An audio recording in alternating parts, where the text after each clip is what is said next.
السلام عليكم ورحمة الله تعالى وبركاته. مرحبا بالجميع، مرحبا بجميع التلاميذ في هذا الفيديو إن شاء الله حول درس les micro-organismes ou bien les microbes. Donc comme introduction, dans notre environnement, il existe plusieurs êtres vivants invisibles à l'œil nu, s'appellent des micro-organismes ou bien les microbes. Donc on va voir les questions qu'on va voir dans ce cours-là. Donc quels sont les types des micro-organismes ou bien les microbes et quelles sont les caractéristiques de chaque type. Et après, on va voir quels sont les dangers des micro-organismes. إذا سنرى الأنواع ديال الكائنات المجهرية أو المتعضيات المجهرية وبعض خصائصها، ثم سنرى بعد ذلك خطورة الجراثيم أو خطورة بعض المتعضيات المجهرية. إذا على بركة الله، إذا نبدأ. Comme grand A, la diversité des micro-organismes ou bien les microbes. Donc les micro-organismes sont variés. On les classe en quatre grandes catégories. La première catégorie, on a les protozoaires. Donc les protozoaires, ce sont des micro-organismes unicellulaires, c'est-à-dire ils est constitué d'une seule cellule, comme par exemple la paramécie, l'amibe, le trypanosome, etc. La deuxième catégorie, on a les champignons microscopiques. Donc, ils sont classés en deux groupes. On a les levures et les moisissures.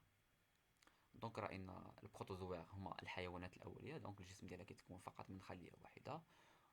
والمجموعه الثانيه عندنا لي شامبينيون، يعني الفطريات المجهريه، اذا تنقسم الى خميرات واعفان.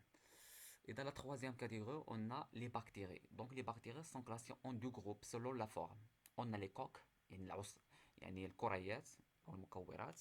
Ce sont des bactéries de forme sphérique.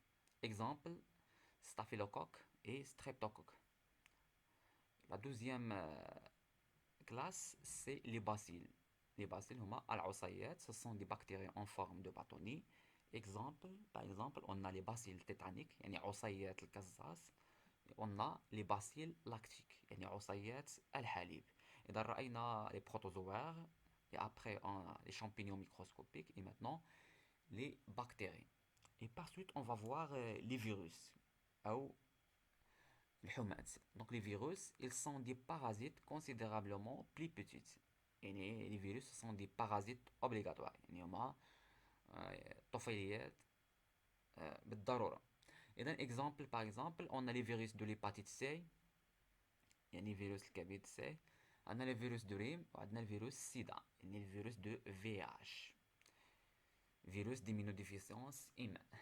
Donc, comme remarque, donc les microbes sont vivent dans plusieurs milieux de vie, comme par exemple le milieu aquatique, c'est-à-dire l'eau, le milieu aérien, comme l'air, on a aussi le sol et on a aussi les aliments. Donc, فالجراثيم فهي تعيش في أغلب في جميع الأوساط، سواء الماء، الهواء، التربة، بعض الأغذية إلى غيره. Maintenant, on va voir le mode de multiplication des micro-organismes. Donc, les micro-organismes se multiplient de façon différente selon les types. Donc, on commence par les protozoaires et les bactéries. Donc, les protozoaires et les bactéries se multiplient par division cellulaire. يعني بالانقسام الخلوي. Ils se duplient après chaque division. صحيح؟ دونك الحيوانات الأولية والبكتيريات، دونك فهي تتكاثر عن طريق الانقسام الخلوي، يعني أن انطلاقا مثلا من خلية واحدة نحصل بعد مدة معينة إذا توفرت الظروف الملائمة على خليتين أو على بكتيريتين أو على حيوانين أوليين. Comme vous voyez sur l'image, on a les bactéries se multiplient par division. Aussi la paramécie se multiplie par division aussi. Donc après on va voir les champignons microscopiques. Donc, on a déjà dit que les champignons microscopiques se divisent en deux, les moisissures et les levures. Donc les moisissures en général se divisent par sporulation, c'est-à-dire at-tabawur. Donc les spores se disséminent et germent pour donner de nouvelles colonies de champignons. Les levures se multiplient par bourgeonnement, يعني التبرعم. Les bourgeons se détachent de la levure mère en donnant par la suite des individus mères. Ça y est, donc la levure de bière se multiplie par bourgeonnement et les moisissures du pain se multiplient par sporulation. Donc il va rester les virus. Donc les virus se multiplient à l'intérieur d'une cellule vivante. Ça y est. Donc, nous allons voir le mode de multiplication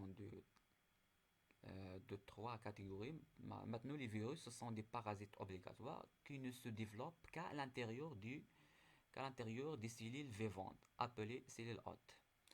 دونك فالفيروسات فهي قلنا طفيليات بالضرورة، وهي تتكاثر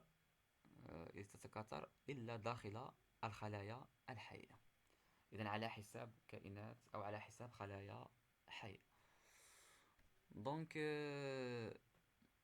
il vous reste les phases de prolifération du virus. On va voir par suite.